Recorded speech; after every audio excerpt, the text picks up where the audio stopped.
பவுலே சொல்றாரு, நான் பவுலை சேர்ந்தவன், நான் அப்போலோவை சேர்ந்தவன் என்று சொல்வதற்கு அப்போலோ எத்தனையாய் விலைக்கிரயம் கொடுத்திருக்கணும் தெரியுமா? எத்தனை ஆசைகளை விட்டிருக்கணும் தெரியுமா? எத்தனை காரியத்தை வாலிபத்தில் அவன் இழந்திருக்க வேண்டும் தெரியுமா? தேவனுக்காக எதையும் இழக்க நான் ஆயத்தம். இங்க கொலோசியர்ல 3வது அதிகாரத்துல 24வது வசனத்துல போய் வாசிச்சு பாருங்களா. எதை செஞ்சாலும் கர்த்தருக்கென்று மனுஷருக்கென்று செய்யாமல்.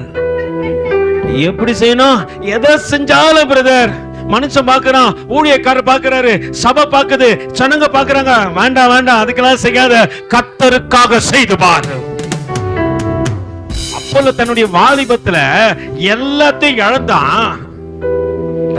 தன்னுடைய ஆசைகளை இழந்தான், தன்னுடைய காரியத்தை இழந்தான். எதை இழந்தாலும் பரப்பா, எதுவுமே இல்லைனாலும் பரவாயில்லப்பா, கர்த்தருக்காக நான் வாழணும். இன்னைக்கும் பேசப்படுறான்.